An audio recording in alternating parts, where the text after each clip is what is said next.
방송 한영우의 공감복지 라디오. 오늘 이 시간에는요, 인하대학교 경영대학 국제통상학과 정승현 교수님과 함께 알기 쉬운 경제 이야기를 만나보도록 하겠습니다. 이름하여 정승현의 공감경제인데요. 자, 바쁘신 시간 중에도 자리를 해주셨습니다. 정승현 교수님 자리에 모시도록 하겠습니다. 안녕하세요. 네, 안녕하세요. 반갑습니다. 예, 오랜만에 뵙습니다. 네, 잘 계셨죠? 예. 추석은 또 어떻게 지내셨습니까? 뭐 잘 보내고 뭐 맛있는 거 먹고 했습니다. 네, 네. 잘 보내셨죠? 네. 예. 자, 오늘 이제 처음 나오셨는데 앞으로 이제 정승현의 공감 경제라는 타이틀로 네. 뭐 자주 나오시면 좋겠지만 또 하시는 일도 워낙에 많으시니까 2주에 한 번씩만 모시도록 그렇게 하겠습니다. 하겠습니다. 뭐 네. 공감 갈 수 있는 뭐 경제 주제를 선정해서 우리 청취자 여러분들과 좀 알기 쉽게 경제를 좀 풀어보는 그런 시간 갖도록 하겠습니다. 네, 네. 근데 이제 경제하면 우리가 뭐 재테크하고 많이 이제 연결을 하시는 분들이 계시죠, 실상. 예. 예. 근데 이제 두 부분이 그렇게 연결되는 부분도 있지만 네. 그렇게 이제 포괄적으로 이렇게 조그맣게 경제를 봐서는 안 되는 거 아니겠어요? 좀 경제라는 게 그렇죠. 저도 뭐 네. 대학교부터 지금 인하대학교에서도 뭐 20여 년간 교편을 잡아왔습니다만 경제라는 게 조금 이렇게 크게 현상을 많이 보는 것이고 물론 사회자께서 말씀하신 그런 부분도 경제에서 다루긴 합니다만 네, 네. 오히려 그런 뭐 재테크라든가 뭐 주식 이런 건 이제 경영학 쪽에 더 가까운 분야라고도 볼 수 있습니다. 네, 네. 예. 알겠습니다. 자, 오늘 이제 첫 번째 주제가 기대가 됩니다. 여가와 경제라는 주제를 갖고 나오셨잖아요. 예. 여가와 경제는 요즘 사람들에게 굉장히 관심 있는 부분이지 않습니까? 어떻습니까? 그렇습니다. 뭐 경제라는 게 사실은 뭐 돈을 번다 이런 좀 느낌이 강한 네, 네. 분야이긴 하는데요. 사실은 또 우리가 이제 선진국으로 진입을 했고 이제 삶의 질을 또 따질 때가 되지 않았습니까? 네, 그렇게 네, 보면은 이제 일을 통해서 뭐 물건이라든가 서비스를 만드는 것도 중요합니다만 그래도 여가를 또 많이 즐겨야 생산성도 올라가는 것이기 때문에 여가의 중요성이 커지고 있다 그런 생각도 듭니다. 네, 네. 특히 이 주제를 한번 좀 생각해 보고 싶은 거는 지난주 이제 오늘 또 월요일 또 네. 열흘 만에 네. 출근하신 분들도 계실 것이고 아주 긴 연휴를 우리 청취자분들이 아마 경험하셨을 텐데요. 네네. 그 긴 추석 연휴 중에서 이 연휴 즉 여가가 갖는 의미가 경제학에서는 어떻게 다루고 있는가? 네. 어떻게 보면은 경제에서는 여가하고는 좀 맞지 않는 뭐 이렇게 뭐 일을 통해서 뭐 생산적인 거를 만드는 분야다 이렇게 생각하실 수 있는데 경제에서도 여가를 굉장히 중요시 생각하고 있습니다. 네, 그런 네. 의미에서 오늘은 경제에서 여가를 어떻게 볼 것이냐는 문제와 함께 또 하나 제가 이 주제를 선정한 거는 지난주 금요일이죠. 10일. 네, 네. 10일 금요일을 사실은 이제 임시 공휴일로 지정을 하느냐 어떠냐 상당히 사회적인 논란이 있었는데요. 네, 네. 결국 현 정부는 지정을 하지 않았습니다. 네. 그 이유로 금요일 지정했으면 어떻게 보면 직장인들은 일요일까지 열흘간의 황금 연휴를 누리신 분들이 많았을 텐데 네. 지정을 안 하면서 이제 그런 또 연휴가 중간에 끊기는 느낌이 있고 금요일 날 출근하신 분들도 계셨거든요. 예. 그래서 정부는 그거를 이제 오히려 경제 효과를 봐서 지정을 안 했다라고 얘기하는데 그게 왜 그랬나 하는 것도 좀 살펴보고 싶은 생각입니다. 네, 네. 그 이유가 있군요. 예, 이유가 알겠습니다. 있습니다. 예. 자, 이제 그 얘기 궁금한데요. 이제 여가를 이제 경제학에서는 어떻게 다루느냐 하는 얘기를 지금 해주셨단 말이죠. 네. 저 같은 사람은 뭐 그냥 놀기만 하면 좋다 이렇게 쉽게 생각할 수 있지만 이게 마냥 누구에게나 공평하게 쉬는 날이 많은 게 또 여가를 즐기는 게 많은 것이 좋은 것만은 아닐 수도 있겠다 이런 생각이 들 때도 있거든요. 그렇습니다. 우리 저 학자로서의 예. 저 식견은 어떻게 생각을 하고 계시는지요?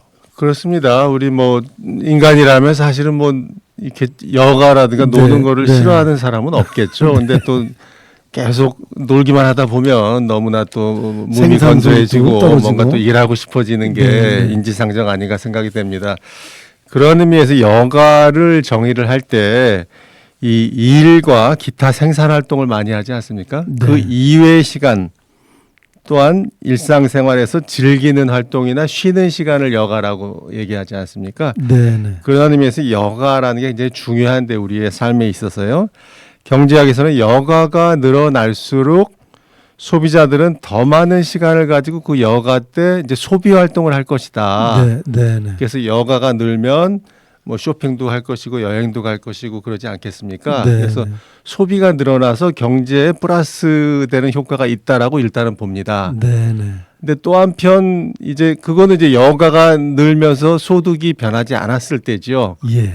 근데 이제 여가가 늘면서 기업 입장에서 소득 즉 그 임금을 좀 줄였을 때는 임금 소득이 줄어들면서 또 소비가 줄어드는 효과도 있지 않겠습니까? 그렇죠. 그래서 여가가 소비를 늘리는 효과와 줄이는 효과가 동시에 있다. 어느 쪽이 큰가라는 건 뭐 정확치 않습니다만 그래도 오늘날 여가가 늘어나면서 뭐 기업이 이 임금을 줄이지 않는 게 일반적으로 많기 때문에 그렇게 본다면 소비를 늘리는 효과가 많을 것이다. 긍정적으로 보는데 또 한편 뭐냐 하면은요. 여가가 늘어나면 기업 입장에서는 이제 이 근로자들을 일할 수 있게 하는 시간이 줄어들기 네, 때문에 네, 네. 생산 활동이 줄어듭니다. 그럴 수도 있죠. 생산이 줄어들고 수출이 줄어들게 됩니다. 네, 네. 이건 또 경제에 마이너스를 미치는 효과거든요. 그래서 경제학에서는 우리가 국민소득이라든가 국민소득이 늘어나는 경제 성장을 얘기를 할 때 네. 가장 중요한 게 소비고요. 그 다음이 기업의 생산활동 즉 투자입니다. 네, 네. 이 두 개가 가장 중심 역할을 하는데 일반적으로 봤을 때 결론적으로 얘기하면 여가는 소비 시간을 늘려서 소비를 늘리는 효과가 있는 반면에 네. 기업의 생산을 위축시키는 효과가 있기 때문에 이 둘을 좀 종합적으로 볼 필요가 있다. 네. 경제학에서는 그렇게 일단 파악하고 있습니다. 예, 예. 그러니까 우리는 흔히 이제 귀에 익숙한 그 용어가 네.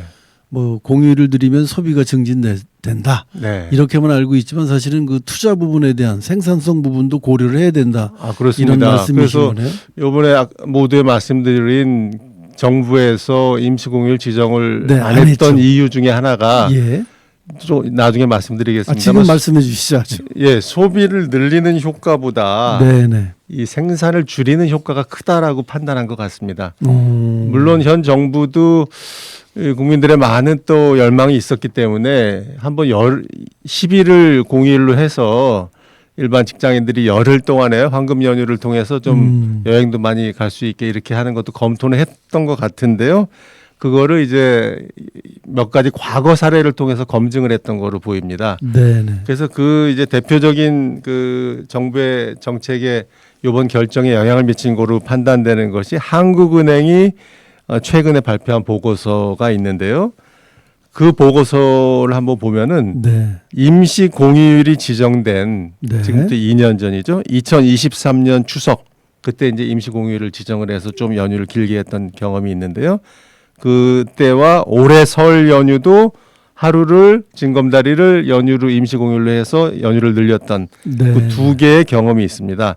이 임시 공휴일이 지정된 이 두 가지 2023년 추석과 올해 설 연휴를 나머지 2023년과 25년 올해까지의 임시공휴일 지정이 안 됐던 명절 연휴와 이렇게 비교를 한 겁니다. 네. 그래서 이 소비가 어땠고 생산이 어떻고 이거를 검토를 한 건데요. 그 결과를 소개해드리면 임시공휴일이 낀 지금 말씀드린 이 2023년 추석과 올해 설 연휴를 보면은 그 연휴 시작 전 일주일간 네. 이 신용카드 카드 사용액이 그 임시공휴일이 없었던 다른 명절보다 10% 이상 늘었다고 합니다. 네. 그러니까 시작 전 일주일이죠. 네. 10% 이상 늘었다라는 그 결과가 하나 있고 하지만 이제 연휴가 끝난 후 네. 끝난 뒤 일주일을 또 한국은행이 또 조사를 해봤는데 끝난 뒤 일주일을 보면 반대로 임시공휴일 지정 연휴 카드 사용액이 많게는 8% 줄었다고 합니다. 임시공휴일 지정했던.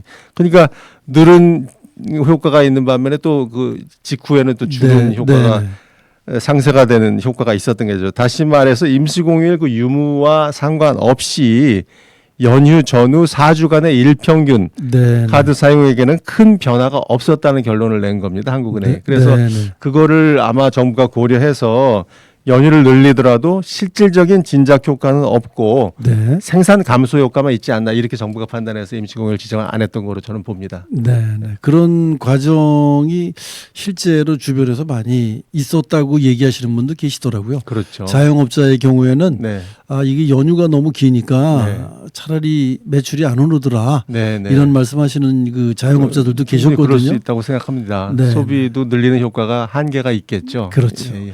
그리고 이제 외국으로 많이 가시다 보니 그게 큽니다. 네. 그래서 예. 이제 외국 가시는 분들은 아무래도 이제 기성세대보다는 젊은 사람들이 좀 많지 않겠습니까? 그렇습니다. 뭐 이번 연휴도 뭐 인천공항이 정말 엄청난 인파로 이렇게 오랫동안 붐볐다라고 하고, 그러니까 국내 여행을 좀 많이 가야 이 소비를 늘리는 효과가 클 텐데 요즘은 또 해외 여행을 많이 가는 네, 추세이기 네. 때문에 해외로 많이 사람들이 가면서 국내 특히 여행 관련 또 음식 관련의 서비스 산업을 끌어올리는 효과가 이제 좀 미미하지 네. 않았나 이렇게도 볼 수가 있겠습니다. 그런데 사실 요즘 이제 젊은 부부들 보면 휴일에 집에서 가정주부들에게 주방에서 일하는 걸 잘 허용을 안 했어요. 그렇죠. 여성분들이 싫어하시니까 네. 맞습니다. 휴일이 되면 무조건 외식하시거든요. 예, 예. 그래서 그렇습니다. 이제 공휴일이 늘어나면 최소한 우리 가정주부들이 이틀을 쉰다 하면 네, 한 3식 정도는 그래도 외부에서 맞습니다. 배달이라도 시켜 드시지 않을까. 예, 예. 그렇거든요. 그런 추세이기도 하고 또 그런 것이 우리 소상공인 자영업자들에게 네. 많이 도움이 되기 때문에 예, 그런 것도 필요하지 않을까 네. 생각이 듭니다. 그래서 서비스 산업에 이제 긍정적인 효과를 뭐 어느 정도 있다 저는 이제 그렇게 보고 싶거든요. 어떻습니까? 그렇습니다. 이제 우리가 지금 말씀드린 경제에 있어서 사실은 우리가 이제 제조업 중심의 대한민국이라고 얘기하지 않습니까? 근데 실제 보면은 제조업은 전체 경제에서 한 30여 프로, 네, 30몇 네, 프로 네. 정도 비중밖에 안 되고 서비스 산업이 60%가 넘습니다. 네, 네. 그게 이제 뭐 지금 말씀드린 여행, 음식 뭐 이러한 여러 가지 또 뭐 물류 뭐 이런 여러 가지가 들어가는데요. 이런 쪽이 선진국이 될수록 이런 게 60%, 70% 되기 때문에 네. 서비스 산업을 어떻게 발달시킬 것인가, 그 서비스 산업에서 얼마나 양질의 일자리를 만들 것인가, 이게 이제 중요한 정책 과제가 되거든요. 그래서 이번 명절 관련해서 여가 관련해서 좀 부연해서 말씀을 드리면 네, 네.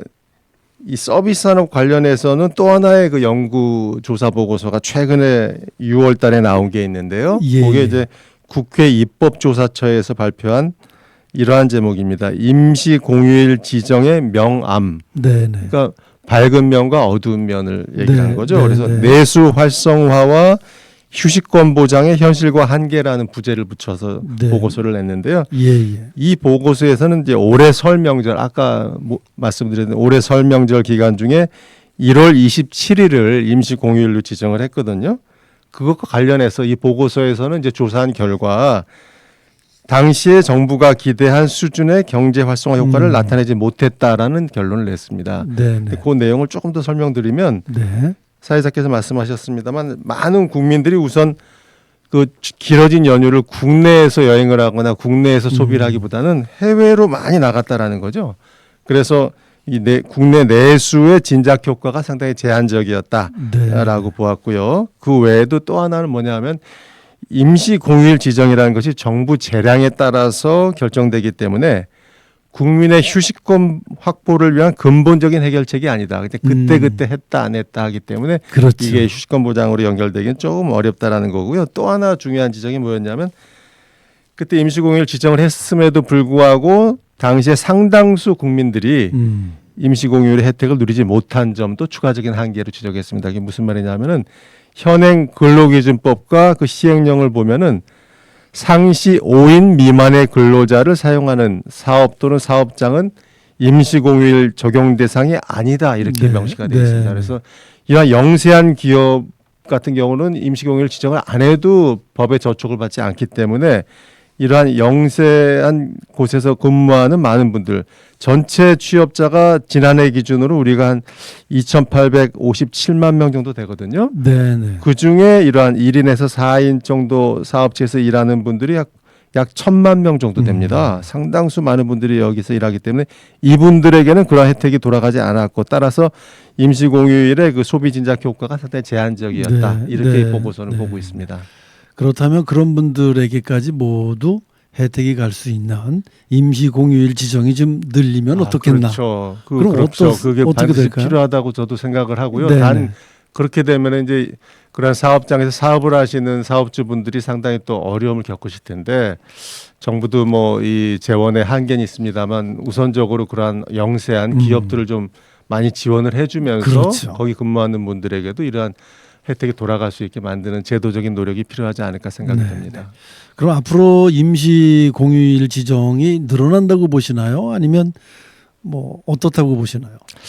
저는 그래도 좀 늘어나지 않을까 또 음. 기대하고 있습니다. 지금 현 정부도 뭐 4.5일 근무라든가 네네. 이런 것도 또 공약으로 했었고 뭐 4일제를 파격적으로 도입하는 기업들도 많이 늘고 있거든요. 네. 그렇게 본다면 이 여가의 증가가 꼭 기업의 생산 활동을 위축시킨다고 보기는 또 어려운 측면도 있다라는 그런 지적도 있습니다. 조금 네. 말씀드리면 지금까지 결과를 제가 소개해드린 거를 한번 종합을 해보면 네네.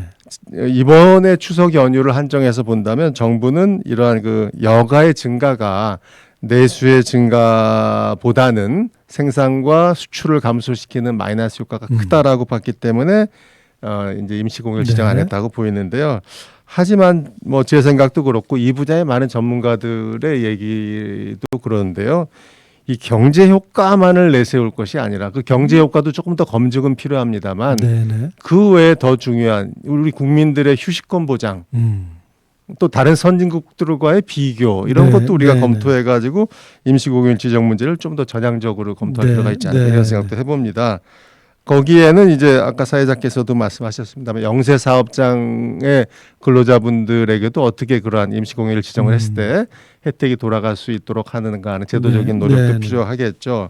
또 앞에서 두 개 한국은행과 이제 국회입법조사처 연구를 소개해드렸습니다만 제가 경제학자로서 좀 보기에는 거기에는 이제 어떻게 보면 이 계량적인 수치적인 뭐 이렇게 소비의 증가와 감소 이거를 중심으로 보았다라는 어떻게 보면 한계도 있다라고 봅니다. 그건 뭐냐면은 그래도 오랫동안 쉰 후에 재충전된 우리 근로자들이 기업에 복귀했을 때 네네. 물론 그 연휴에서 오는 후유증도 있겠습니다만 또 한편 좀 열심히 해보자 하는 네, 생산성도 시너지 많이 효과. 쉰 만큼 이제 네네. 재충전돼서 시너지 효과도 있지 않을까. 그런 생산성 증대 효과도 아마 조사해 보면 있지 않을까. 네, 근데 그런 것까지 네. 고려한다면 경제 효과도 꼭 마이너스만 있지는 않다라는 생각이 네. 들고요. 따라서 조금 더 이러한 휴식권 보장이라든가 이러한 경제 효과를 고려했을 때 조금 더 이런 것들을 우리 정부도 좀 전향적으로 임시공휴일 네, 지정을 네, 네. 검토할 필요가 있지 않을까 생각이 듭니다. 알겠습니다. 아주 긍정적인 말씀을 해주셔서 많은 분들이 좋아하실 것 같습니다. 예, 감사합니다. 근데 이제 저희가 이제 그런 말씀들 많이 하셔요. 아주 그 경영하시는 입장에서는 임시공휴일 자체를 굉장히 부정적으로 보시는 맞습니다. 그런 사례들이 많이 계신데 맞습니다. 그 대안이라고 하는 건 아까 말씀하신 대로 그런 그 경영하시는 분들을 위한 어떤 지원 같은 것들이 지원이 꼭 늘어나면 필요하겠죠. 네네 예, 서로 지원을- 그 윈윈될 수 있는 예. 정책이 아닐까 이런 생각이 예, 들기도 예. 합니다. 우리가 이제 이런 얘기할 때 꼭 선진국하고 많이 비교를 하거든요. 그렇습니다. 외국에서는 이런 문제들을 어떻게 접근을 하고 있습니까? 그렇습니다. 한번 좀 살펴보면은요. 네네. 지금 우리나라 직장인들은 여전히 이 OECD 선진국들을 중심으로 보았을 때 세계에서 가장 오래 일하는 노동자라는 네, 수식어에서 네, 네. 자유롭지 못한 현실입니다. 그 내용을 보면은 이제 연간으로 보았을 때요. 현재 한국의 우리나라의 연간 평균 근로 시간은 약 1,900시간 정도 됩니다. 네네. 반면에 선진국이라고 하는 독일 같은 경우는 1,340시간이고요. 프랑스는 1,500시간입니다. 우리의 이웃나라 일본만 보더라도 우리보다 300시간이 적은 1,600시간 정도 연간 일하고 있습니다. 그러니까 아직도 우리는 정말 OECD 한 30개국에서 가장 열심히 일하고 오랫동안 노동하는 국민으로 남아 있는 거죠. 이런 그 유럽의 특히 이제 서유럽 국가들을 보면은 많은 선진국들은 뭐 오랜 시간에 걸쳐서 이 근로 시간을 점점 줄여 왔고요. 우리 이웃나라 일본을 보더라도 근로 시간을 줄이면서 지금 오늘 우리가 논의하고 있는 이 법정 이 대체 공휴일 제도를 네, 오래전부터 네. 도입을 했습니다. 그걸 벤치마킹해서 우리나라에서 이제 도입을 한 건데요. 그래서 일본도 상당히 휴일이라든가 국민들의 휴식권 확보를 상당히 전향적으로 시행해 오고 있다. 물론 뭐 지금 또 한 번 말씀드립니다만 이렇게 됐을 때 뭐 대기업도 부담이겠습니다만 이제 중소기업이나 영세기업들에 네. 돌아가는 부담이 상당히 크기 때문에 그런 거에 대해서는 정부가 제도적으로 반드시 지원이 필요하겠다 이런 생각을 해봅니다. 네네. 끝으로 세계적으로 이 삶의 질을 나타내는 행복 지수라는 게 있는데요. 네네. 그걸 한번 본다면 행복 지수가 가장 높은 나라는 우리 청취자 여러분들도 잘 아시겠습니다만 이제 북유럽 국가들이 많습니다. 네네. 핀란드라든가 덴마크, 노르웨이, 아이슬란드, 뭐 네덜란드 이런 유럽 국가들이 상당수 포함이 되는데요. 이들 국가들을 보면은 일단 1인당 GDP가 높고 네. 복지 제도가 잘 돼 있다는 공통점이 있습니다. 또 한편 그 조사한 연구 결과들을 보면은 상당히 이 나라 국민들은 생산성 높은 노동을 하고 있고요. 동시에 충분한 휴식과 같은 이런 균형 잡힌 삶을 중시하는 공통점이 있다라는 점입니다. 네네. 따라서 우리나라 같은 경우도 뭐 여러 가지 뭐 갑작스러운 변화는 쉽지 않겠습니다만 점진적으로 이러한 근로시간의 단축이라든가 네. 임시공휴일 지정과 같은 국민의 휴식권 보장 이런 것들은 좀 더 전향적으로 검토해서 더 많이 좀 여유롭게 여가를 즐기는 국민들이 네. 더 행복할 수 있다라는 것도 한번 우리가 검토할 필요가 있다고 생각이 됩니다. 고맙습니다. 정말 공감 갈 수 있는 얘기를 네. 해주셨는데 우리가 무작정 뭐 논다 이런 개념보다는 네. 생산성을 높이기 위한 일부 전진을 위한 휴식이다 이렇게 좀 폭넓게 이해를 해주면 그렇죠. 더 쉽게 예. 다가올 수 있지 않을까 이런 예, 생각이 듭니다. 그렇습니다. 네, 뭐 네. 우리가 일을 통해서도 충분히 행복할 수 있습니다만 또 여가를 통해서 가족과 가까운 분들과 같이 즐길 네, 수 있는 시간을 네, 갖는다는 것도 삶의 재충전이 되고 그러면 행복도도 올라가고 그렇습니다. 또 다시 일할 때도 생산성도 올라가기 때문에 반드시 필요하다고 생각합니다. 네. 가족이 안정되면 사회가 안정되고 네, 사회가 안정되면 불필요한 국가에서의 지출이 줄어들 수 있잖아요. 그렇습니다. 결국 그것이 예. 이 사회를 풍요롭게 하고 생산성을 높이는 길이라는 커다란 의미로 좀 받아들이면 맞습니다. 대체 휴일은 꼭 필요할 게 아닙니다. 예, 그게 진정한 또 선진국이겠죠. 그렇습니다. 자, 정말 공감 가는 얘기를 해주신 정승현의 공감경제 인하대학교 경영대학 국제통상학과 교수님 정승희 교수님 오늘 좋은 말씀 우리에게 아주 시원한 말씀 해주셔서 고맙습니다. 감사합니다. 네, 2주 뒤에 뵙겠습니다. 예, 또 뵙겠습니다.